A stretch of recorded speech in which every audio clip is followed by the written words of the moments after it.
Hello and welcome to channel. तो आज हम स्त्री प्रसूति एवं बाल रोग में जो आज हम 50 क्वेश्चंस लगाने वाले हैं। तो आइए देखते हैं कौन कौन से क्वेश्चंस हैं और उनके क्या क्या आंसर्स हैं जो कि पहले भी आए हुए हैं। जैसे कि जो पहला क्वेश्चन है वो है कुमार तंत्र। कुमार तंत्र के रचयिता का नाम क्या है? तो जो कुमार तंत्र के रचयिता हैं वो हैं यामिनी भूषण। ठीक है, तो यामिनी भूषण जो हैं वो कुमार तंत्र के रचयिता हैं। स्त्री जनन अंगों का निर्माण किससे होता है? ठीक है, जो स्त्री जनन अंग है उसका निर्माण किससे होता है? तो वो होता है मुलेरियन डक्ट से। ठीक है, मीजोनेफ्रिक डक्ट से नहीं, थायरोग्लोसल डक्ट से नहीं होता है, तो ये होता है मुलेरियन डक्ट से। ठीक है, भाव प्रकाश के अनुसार बाला, तरुणी और प्रौढ़ का आयु काल या वर्षा में, मतलब आयु काल कितनी बताई गई है? वर्ष में।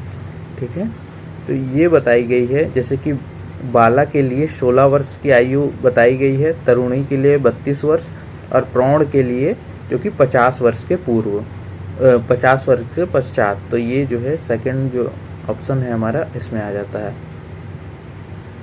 इसके बाद है सुश्रुत के अनुसार गर्भच्युति के कारण कितने होते हैं? जो गर्भच्युति होती है उसके कारण कितने होते हैं? तो 4 कारण होते हैं उसके।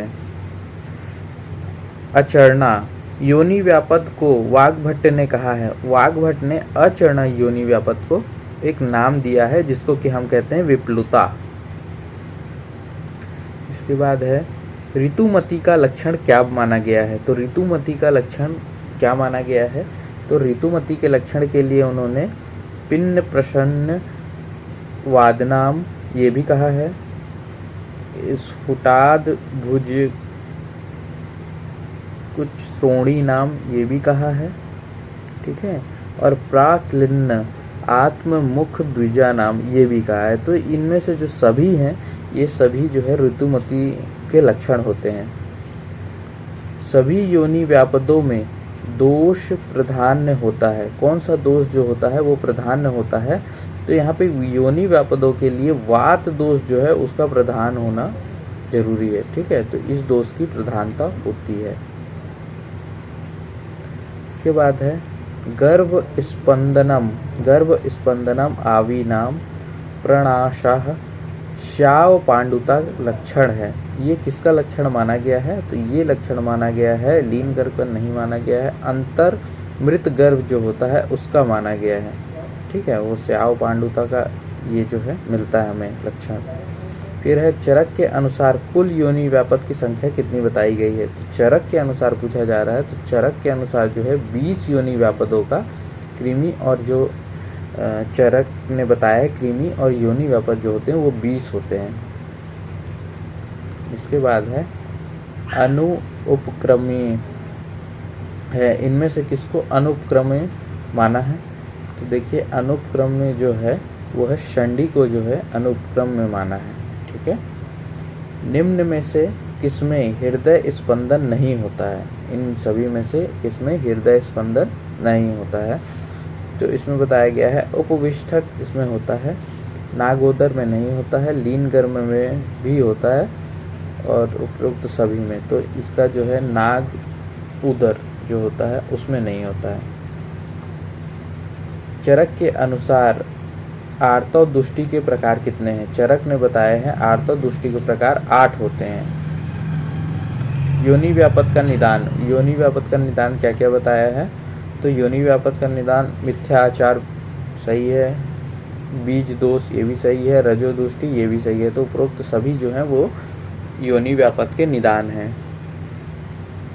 सभी योनि व्यापदों में प्रथम किसकी चिकित्सा करनी चाहिए? सभी योनि व्यापदों में प्रथम किसकी चिकित्सा करनी चाहिए? तो वात की चिकित्सा, क्योंकि वात प्रधान बताए हैं तो वात की चिकित्सा करनी चाहिए। अराजस्का को वाग्भट्ट ने क्या कहा है? अराजस्का को वाग्भट्ट ने जो है लोहिताक्ष कहा है। ठीक है, लोहिताक्ष कहा है उन्होंने, बंध्या नहीं कहा है, अत्य अनंदा नहीं कहा है। ठीक है, तो इसको लोहिताक्ष कहा है। सुश्रुत के अनुसार अराजस्का योनि व्यापद का मुख्य लक्षण क्या है? जो अराजस्का होती है उसका मुख्य लक्षण क्या होता है? तो अराजस्का का मुख्य लक्षण जो होता है वो अत्य आर्तव नहीं, कष्ट आर्तव नहीं, आर्तव दर्शन, आर्तव अदर्शन, ये जो है ये मिलता है हमको, आर्तव अदर्शन। ठीक है। अल्प वय स्त्री के साथ मैथुन के फल स्वरूप होता है। अगर अल्प वय की स्त्री है, उसके साथ मैथुन के फल स्वरूप क्या होता है, तो इसमें बताते हैं कि अचरना नहीं, अतिचरना नहीं, प्राक चरना जो है वो होता है। उपप्लुता में दोष प्रधान किसको माना गया है? उपप्लुत जो है उसमें दोष प्रधान किसे माना गया है, तो कफ और वात को माना गया है। आवी के अनुपस्थित होने पर भी प्रवाहन करने से कौन सा योनि व्यापद उत्पन्न होता है? आवी जो होता है उसके होने पर भी, ठीक है, कौन सा अनुपस्थित होने पर भी, मतलब नहीं होने पर भी प्रवाहन करने से कौन सा योनि व्यापद होता है, तो वो होता है कर्णिनी। चरक के अनुसार परिप्लुता में दोष पूछा जा रहा है, तो परिप्लुता में जो दोष होता है वो होता है वात और पित्त। उसके बाद भोजनों उपरांत तुरंत वैवाय करने से किस योनि दोष की उत्पत्ति होती है?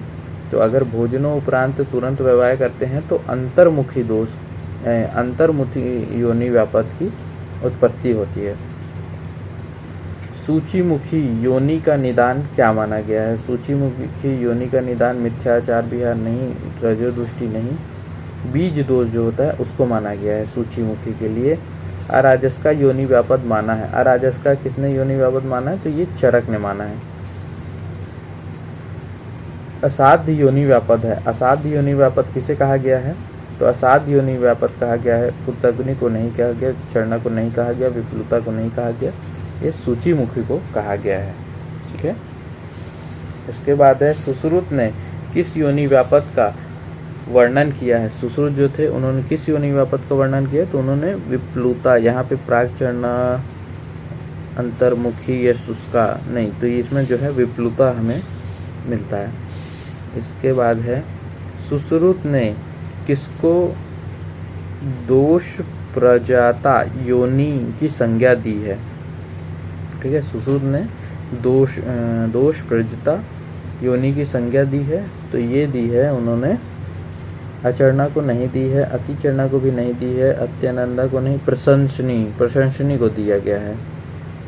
इसके बाद है नित्य योनि वेदना किस योनि व्यापद में मिलती है? नित्य योनि वेदना किस योनि व्यापद में मिलती है? तो वो मिलती है विप्लुता में।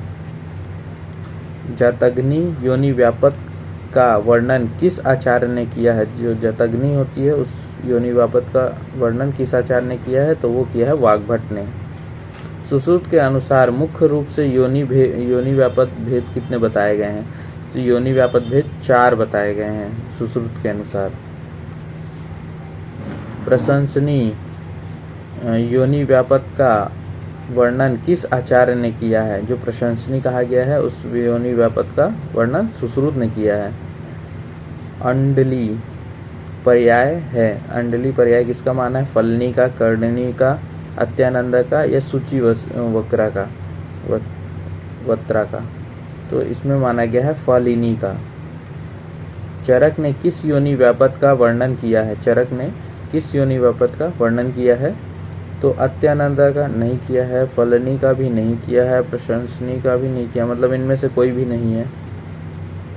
कौन से व्यापद में योनि गर्भस्थ शुक्र को 6 से 7 दिन में बाहर निकाल देती है? ऐसा कौन सा है जिसमें शुक्र, जो गर्भस्थ शुक्र होता है उसको 6 से 7 दिन में बाहर निकाल दिया जाता है? तो वो होती है पुतग्नि नहीं, दर्तवनी नहीं, षंडी नहीं, वामनी जो होती है वो निकाल देती है। ठीक है, इस योनि व्यापद में होता है। असाध्य योनि व्यापद है। असाध्य योनि व्यापद इनमें से किसे माना गया है? तो असाध्य योनि व्यापद फलनी को भी माना गया है, महायोनि को भी माना गया है, सूचीमुखी को तो माना ही है, तो उपरोक्त सभी जो हैं वो असाध्य योनि व्यापद हैं। गर्भ काल में निरंतर रक्तस्राव के कारण गर्भ का विकास रुक जाता है, यह लक्षण किसमें मिलता है? तो यह मिलता है उपविष्टक में। ठीक है, इसको आपको अच्छे से याद रखना है कि उपविष्टक जो होता है उसमें रक्तस्राव होने के कारण गर्भ का जो विकास होता है वो रुक जाता है। प्रथम मास में गर्भस्राव की चिकित्सा में प्रयुक्त द्रव्य कौन सा होता है? प्रथम मास जब चल रहा हो तो उसमें कौन सा वो यूज़ करते हैं द्रव्य? तो उसमें आता है मल्लिका। ठीक है, तो इसको भी आपको अच्छे से याद रखना है। काश्यप ने बाल अवस्था का काल माना है। जो काश्यप थे उन्होंने बाल अवस्था का काल कितना माना है? तो 1 वर्ष तक का उन्होंने बाल अवस्था माना है। पोगांड कहते हैं, पोगांड किसे कहा गया है? तो पोगांड कहा गया है जब 5 से लेकर 16 साल तक के बीच का जो एज है उसमें अगर कोई बच्चा है तो उसको पोगांड कहते हैं। आत्मा को जन्म के लिए प्रेरित करने वाले तत्वों की संख्या कितनी है? आत्मा को जन्म के लिए प्रेरित करने वाले तत्वों की संख्या कितनी मानी गई है? तो 5 मानी गई है। प्रथम मास में गर्भ का भार कितना होता है? तो ये जो है ये होता है 1.25 ग्राम से 1.5 ग्राम के करीबन। ठीक है, तो ये जो है ये चला जाएगा, इसको आपको अच्छे से याद रखना है। इसके बाद द्वितीय मास में गर्भ की लंबाई पूछी जा रही है। द्वितीय मास में गर्भ की लंबाई कितनी होती है? तो 4 सेंटीमीटर होती है, ना कि मिलीमीटर। ठीक है, तो इसको आपको अच्छे से याद रखना है। सभी इंद्रियों की उत्पत्ति चरक के अनुसार किस माह में होती है? चरक के अनुसार सभी इंद्रियों की उत्पत्ति किस माह में होती है? तो वो होती है तृतीय माह में। गर्भ किस माह में स्थिरता को प्राप्त होता है? स्थिरता को गर्भ किस माह में प्राप्त होता है? तो वो होता है चतुर्थ मास में स्थिर हो जाता है। चतुर्थ मास में भार कितना होता है? गर्भ का भार कितना हो जाता है? तो चतुर्थ मास में भार 200 नहीं 240 हो जाता है, तो इसको आपको याद रखना है। वर्निक्सियोसा का निर्माण प्रारंभ होता है कब होता है? वर्निक्सियोसा का तो ये जो होता है ये होता है चतुर्थ मास में नहीं होता है, तृतीय मास में नहीं, पंचम मास में होता है। किस माह में गर्भ का भार 1 केजी के लगभग हो जाता है? जब यह 5वें से 6वें महीने मतलब 6वें महीने में यह 1 केजी का हो जाता है। नित्य भंगत्व ये किसके लिए आया हुआ है ये पूछ रहे हैं। तो ये जो है ये ग्रहों की विकृति के लिए ये कहा जाता है कि ग्रहों की विकृति या दुष्टि के लिए इसको कहा गया है। नित्रिट भंगत्व। इसके बाद है वृषण। वृषण कोश में किस माह में आ जाता है? जो वृषण होता है वो वृषण कोश या स्क्रोटम में किस माह में आ जाता है? तो ये जो है ये सप्तम मास में आ चुका होता है। ठीक है, नवजात शिशु की औसत लंबाई कितनी होती है? तो नवजात शिशु जो होता है उसकी औसत लंबाई कितनी होती है? तो जो नवजात शिशु है उसकी औसत लंबाई 50 सेंटीमीटर होती है। और नवजात शिशु का सामान्य भार कितना होता है? जो नवजात शिशु है उसका सामान्य भार कितना होना चाहिए? तो वो होता है 2.5 से 3 केजी सामान्य भार। ठीक है, थैंक यू।